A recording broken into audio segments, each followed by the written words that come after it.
Welcome to the Realtor Who Wines podcast. I'm Rashelle Newmyer, your hostess with the mostest, a student of life, a connector, a passionate wine enthusiast, and your local favorite guide. Join me as we explore the vibrant Pacific Northwest, savor the finest wines, and champion the spirit of entrepreneurship. Each episode, I'll sit down with inspiring guests, supporting business ownership, and uncovering the stories that make this community unique. So grab a glass of wine, settle in, and let's embark on a journey of discovery and connection together. Cheers! Hi, everyone. Welcome back to the Realtor Who Wines. I'm Rashelle Newmyer, the Realtor That Wines. I am joined today with Danielle Isaac. Thank you so much for joining me. I'd like to toast you. Cheers. Cheers. Thank you for being on. Happy to be here. I chose, in case you're wondering at home what we're drinking today, I chose a bottle from Bavaro Cellars, which is, they have a tasting room here in Newburgh. And then their winery is actually in Amity, Oregon. But Danielle and I, one of the first times we ever hung out or had a glass of wine was at Bavaro. So I actually grabbed one of my Bavaro bottles, specifically because I associate you with Bavaro. For that reason, we were both wine club members there, and we both love the red wine there. But enough about the wine. Please tell us about yourself. Sure. So I'm a business startup coach. I help women launch their businesses with confidence and succeed with support. So I'm really there just to hold people's hands through the process of launching a business and take I call it their big ass ideas and turn them into reality. Yeah, I love that. What made you want to get into the business of coaching or guiding other business owners in their journey? Yeah, real quick. I was back in corporate, super burnt out and stressed out in that job, and I just had this feeling I was supposed to be doing something else. I couldn't figure out what it was. I went to a conference, one of those big rah-rah conferences. Power yourself. And it helped. Yeah. It helped me gain a lot of clarity. And perspective. And I looked at the person on the stage and I said, I want to do what she's doing. Yeah. Motivate. And that started it. Yeah. Like speaking, author, coaching, and guiding and helping people. Yeah. And you've been doing that for quite a while now. Didn't you just celebrate an anniversary? 10 years. Yeah. Yeah. Which is super exciting for a lot of people. Don't realize, like, small businesses or startup businesses, if you make it 5 years, that's like a huge milestone. If you make it 10 years, that's even bigger. So congratulations. Thank you. Just celebrated that. Talk about how it started and kind of like where you're at today. Yeah. So when I first started, I was in a program. I certified as one of her coaches, the lady that I saw, and I certified as a dream builder coach. So really just helping people get clear on what is their big vision for their life. Yeah. And enjoyed that, but knew that was only a stepping stone to where I really wanted to go.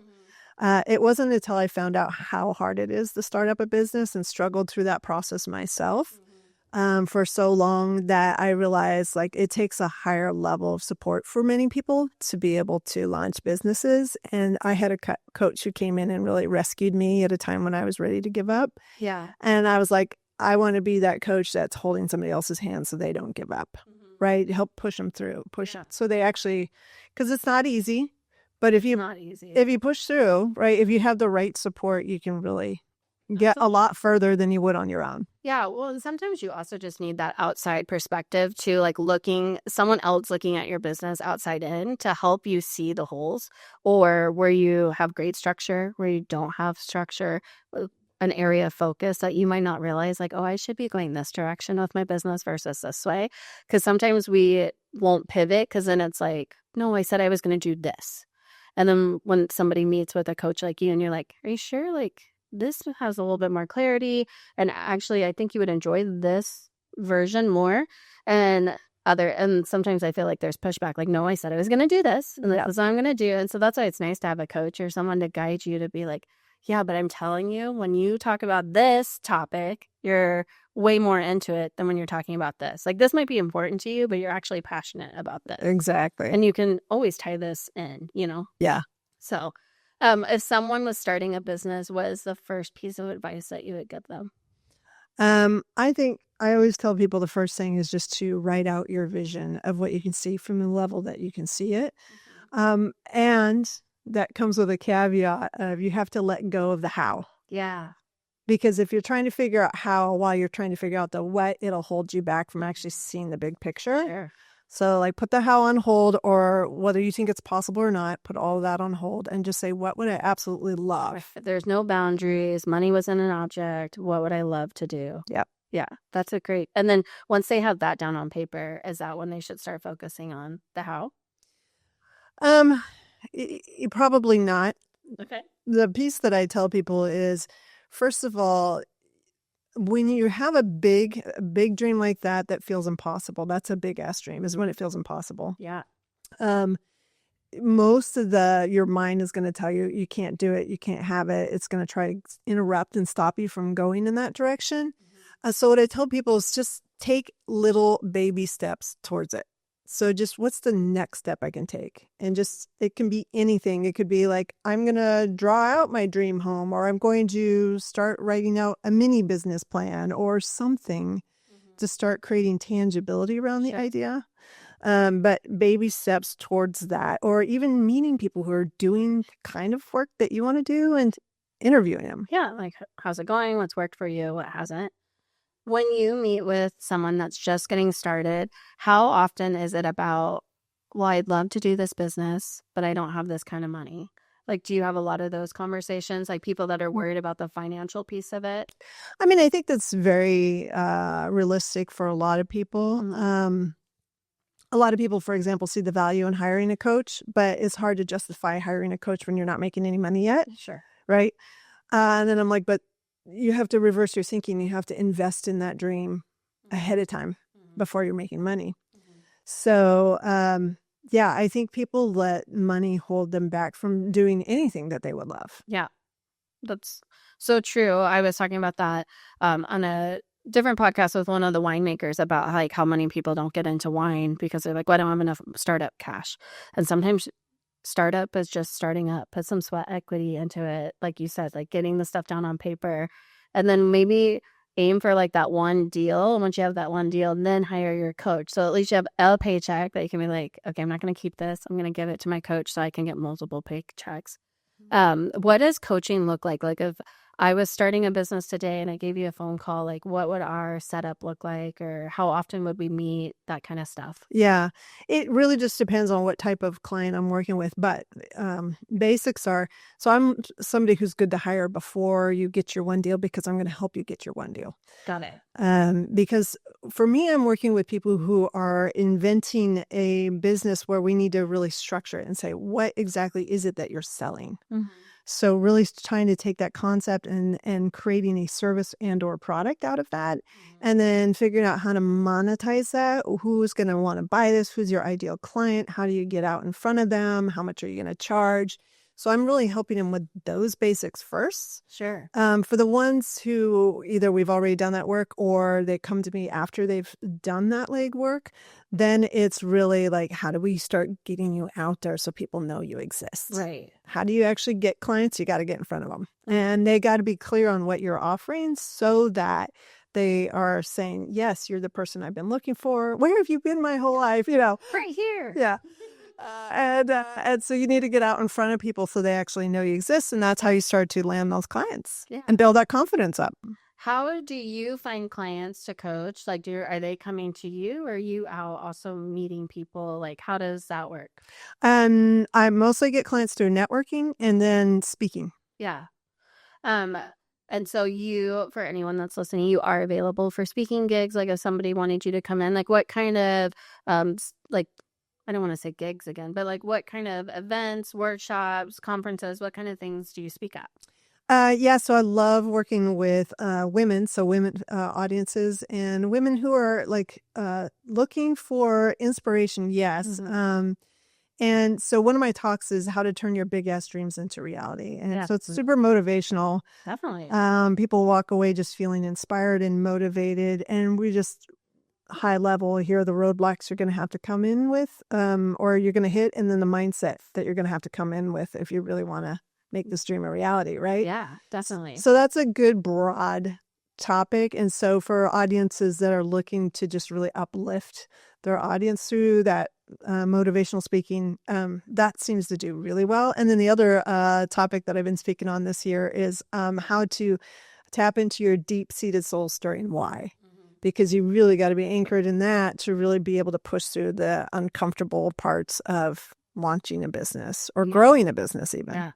What are some whys that you see that people like put out there besides, I mean, in real estate, we always have that conversation too. Like, what's your why for being in real estate? Most people are like, to feed my family, but it's always deeper than that. Like, how do you want to feed your family? How often do you want to feed your family? Like, what kind of whys do you see outside of the basics, like paying your bills?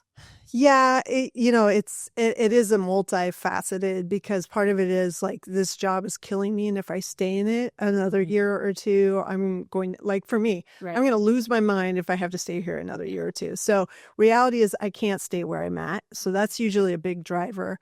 But also like my daughter, being able to be home with her so she could do online school or homeschool or whatever, that was a big catalyst or drive for me. Yeah. But then there's the deep-seated soul-stirring why is also specific to why is it that you want to do exactly what you're doing. Yeah.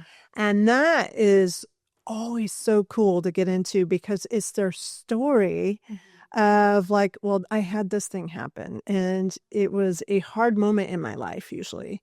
And that hard moment taught me, boy, it sure would have been nice to have some support during this whole process. Or if I'd known what I'd known, I would have done it differently. I want to be that person that comes in and helps somebody else have a better experience with that. So it usually comes out of some hardship in their life, and they want to make it easier on other people by showing them what they learned. Yeah, for sure. When someone is just getting started, what is something you think is like that they didn't suspect would be part of starting a business or like becoming an entrepreneur? Like, what is something that you find people are like, oh, I have to do that? Yeah. Like, what do you mean? It sounds funny, but a lot of people don't really connect, especially like people who are doing it because they want to help people, which is what I deal with, that service based. They're like, wait, I have to get good at sales and marketing. And I think, oh, I just want to help people. Yeah, we talk about that too all the time in real estate, because a lot of people say they're in real estate because they like helping people. Yeah. They don't want to be in sales, but ultimately you are selling a house. So like you have to be in sales. And yeah, it's the same thing. You're selling a service, or if they're selling an actual item or whatever. Yeah. That's always a hard one to overcome, because nobody wants to be pushy. Like, it's transactional. So like those people that you're talking about that are like providing a service and stuff too, like they're in it because they want the relationship and to help somebody. They don't want to be like overbearing. So how do you help them get over that mindset? Yeah, I think first of all, the process that I show them, I say I'll show you a way to do it very organically, so it doesn't feel salesy. Sure. And so I break it down into a really simple process for them to follow, which really is about just really getting really good at listening and asking great questions.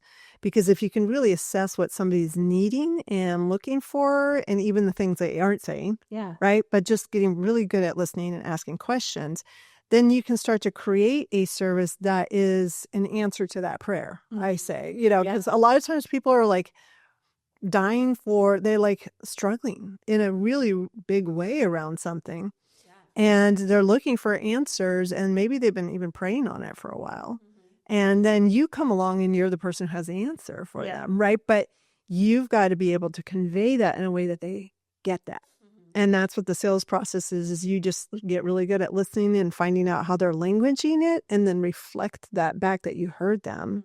And you craft your offer or service around what they told you they need to the extent that you can. Yeah, absolutely. Right.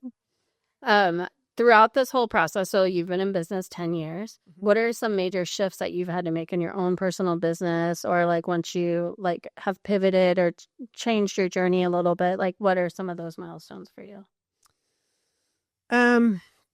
Milestones, I would say, have been mostly reprioritizing, like on a how do I say this? Like, I think so many of us are so achievement driven. Sure. Yeah. And most of us come from organizations where it's all about results. So shifting the mindset around, first of all, I believe that a lot of that is a catalyst to burnout, because it's like never good enough. Right. And so you get trapped in that loop of not being good enough. And that actually drops your self-esteem down faster than anything. Well, when you get into entrepreneurship, if you have a not good enough mentality, that's going to backfire on you. Yeah. So you have to learn to shift your own mindset, not just there, but also in belief about yourself, that you do have something valuable to offer, that it is worth charging for. Absolutely. So I feel like the milestones that come from entrepreneurship, whether it was for me or with my clients, is really the shift in seeing your own value that you bring to other people. And also really connecting to your worth, not as a human being. You have worth just because you're born, you're surviving, but the worth really comes to what's the difference you're making in other people's lives, right? Yeah.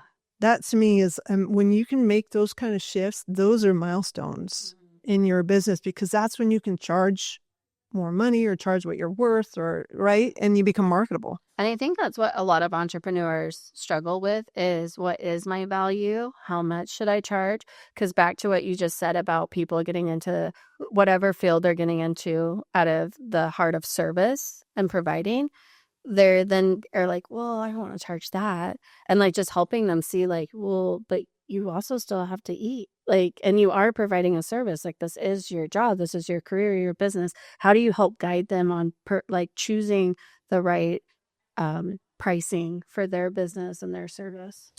Yeah, it's like multi again faceted approach to kind of figure out what's going to work for my different clients. And one of them, of course, is really just about helping ground them in the difference that they're making, the benefits that they're delivering to somebody else. So we actually do some exercises around that. And then the other thing is just once they really tune into the difference that they're making, getting into a price point that they can live with that is a stretch. Sure. Right? Because they always want to go low. So really encouraging them to go higher and understand the value of going higher, because actually, like, for example, coaching, people are more committed when you charge more. And it doesn't mean you have to charge like 30 grand, or some of these coaches charge a lot, right? Oh, yeah. You don't have to break the bank. Yeah. In real estate, like the average coach is like $1,500 to $2,000 a month. Yeah. And I mean, sometimes it can be worse to have a coach. Like, I've had some really amazing coaches. Like, I had one that I paid a lot of money for that was so hands-on, it was totally worth it. And he really shifted things for me. Yeah. But I've also invested in other coaches where I learned a ton, but I didn't get the results as much. So you kind of have to like try out on a few different coaches to figure out who's going to really make the biggest difference in your life. But as for you, as far as what you're going to charge, what I do a few different activities. I have one client, Demet, so she's hilarious, because I'm like, I have them actually tune in and feel. I'm like, how does that feel in your body when I say those prices? And I tune them into how's that connecting inside, right? Because they might mentally tell me this price is good, but they might be feeling some resistance against it. And so we have to work through what is that resistance, and maybe let go, like acknowledge, oh, I have some resistance around that. But then also help them look at it from a different perspective. Yeah, well, and she's a great example because she exudes confidence. She is a charisma coach, or what would you, but that's a new business for her. And so that just comes naturally to her. And so she's trying to like share that skill set. So I could totally see your conversation with her, like, okay, now how do you put a price point to that so that you're making money with your time teaching that? And I could totally see her struggling with that a little bit, because it just comes so naturally for her. Yeah, and everybody. And she's a little bit she was a little bit easier in that she was already an actress, right? So she's already self-employed in a lot of ways, and used to commanding higher price points. Yeah. So she just had to be able to take that and bring it over to this new line of work. Yeah. Versus somebody who's working for corporate as an employee. Definitely. A little bit tougher transition. Yeah. For sure. Especially when you do work for a larger corporation and you're not the one writing checks for training and stuff. You might not even know how much your company's paying when you attend a training or a conference. And then when you're a solopreneur and you go to your first conference and you're like, a conference is $1,200? What? Mike, what? Trying to figure that out and stuff. Yeah. Sticker shock can definitely be a thing. I want to talk about your book. Okay. Will you tell everybody a little bit about it? I know that you're rebranding it. So it's a book that was out before, but now you're rebranding it, adding to it, doing a few things with it. So talk about that. Yeah. So my book is called Energized. Mm-hmm. And so I've got a copy already on Amazon. That's the version 1. But version 2 that I'm currently working on is really going deeper into that first part was really like you don't know what you want to do. It's about helping you gain clarity. Right. What I want to add to it is, okay, now you've gained clarity. How do you take that? How do you turn that into a business? How do you monetize that? So bringing that whole aspect in. And so, yeah, I'll be working with a writing coach to just kind of get that finished up because I read the book. And as I read it, I was like, this is not done. And I just started stream of conscious writing out 4 or 5 more chapters. But I've been stuck because there's a part of me that wants to bring more of a spiritual aspect in. And I haven't quite figured out how to bring that in. Because I do want it to be tangible, like business practices, but I also and mindset. Right. But I also wanted people, for me, it's also been spiritual growth, really connecting into what is my soul's purpose. Right. So bring that piece in, I think will help people who are kind of looking for all of those elements. Yeah. When are you anticipating phase 2 of your book to be ready? Boy, I sure hope in the next 6 months. It's kind of my target. I've actually got the cover done and everything. Yeah, so it's beautiful. Yeah, so I'm hoping I can get this done in the next 6 months. It was interesting because I was looking at doing 2 books, and one was very much the spiritual, and one was more this business side. And then I met with my coach, and she's like, "Why are you doing those as 2 separate books? I think we can braid those 2 together." Yeah. You know, I love that you have a coach and that you just said, like, you met with your coach. You're also going to have a writing coach. And I just think that's so important to talk about. Like, there's always ways to elevate your business and elevate yourself and practicing what you preach. Like, you're a coach who also has coaches. And I just think that's really cool. And I want to commend you for that because I think a lot of people are like, no, I am a coach. I don't need a coach. I am the coach, you know? And I love that you also get outside input and you're still working on yourself and growing yourself in your business, as well as help others along the way, which just gives you more credibility because you've already walked the walk and now you're also talking the talk while you're doing it with others. So I've learned actually that's the secret sauce. Like I have a strength trainer coach now, right?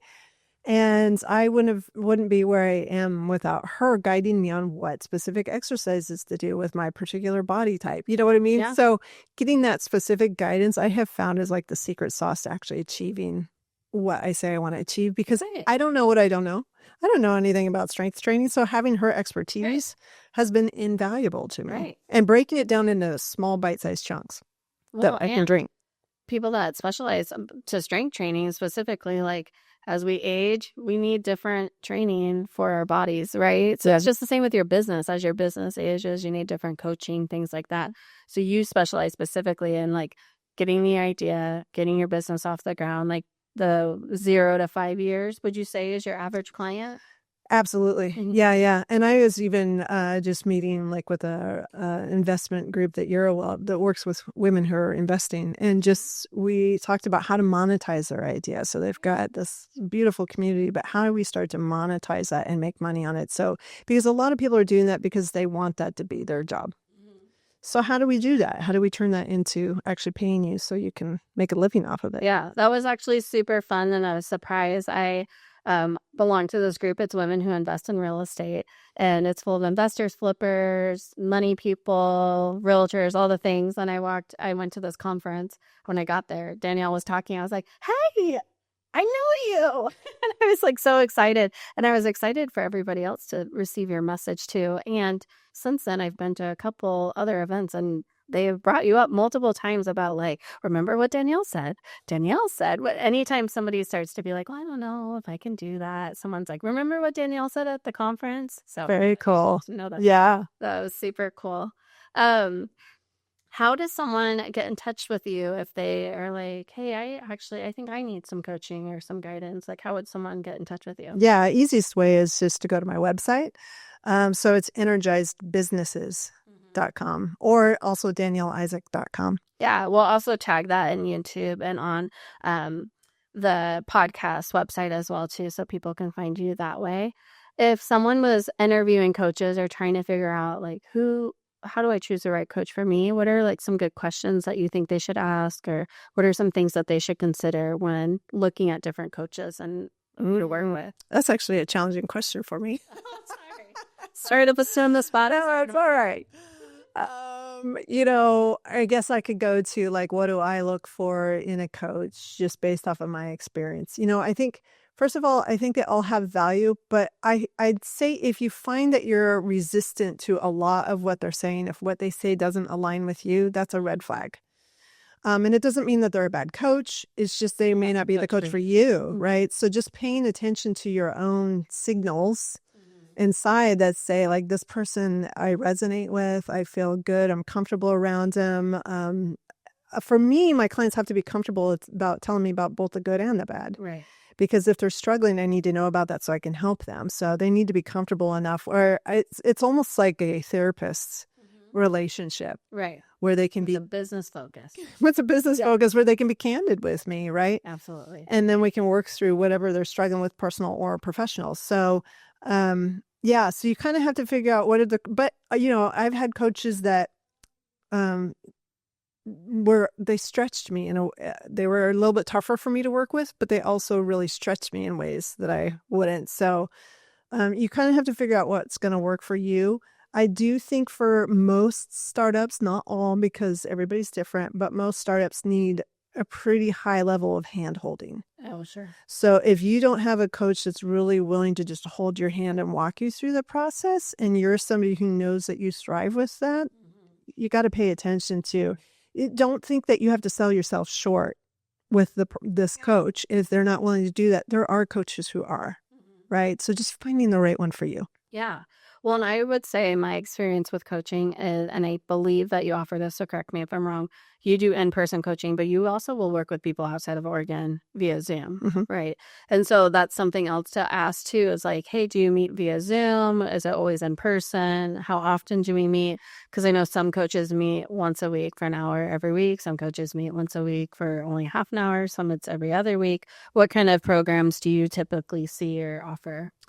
So I meet with my clients biweekly. Most of them are working while they're starting up their business, right? Yeah. So their day job while they're like, I don't know how I'm going to fit this in. I'm like, we're just going to health insurance is a thing. We're going to bite it off. Yeah. One chunk at a time. You'll be surprised how much you can get done just in one meeting every 2 weeks with me. We'll get a lot done.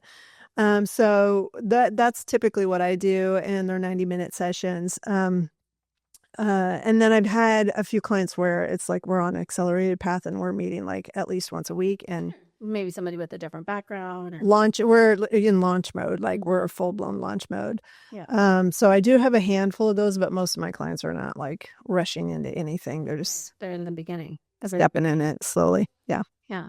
Well, I super appreciate you being on today. Thank you so much for sharing your knowledge with us. You will have to come back when the book goes out so we can talk about the book and share that. Thank you for listening and tuning in. I'd like to cheers you one more time before you leave today. All right. We'll see you next week.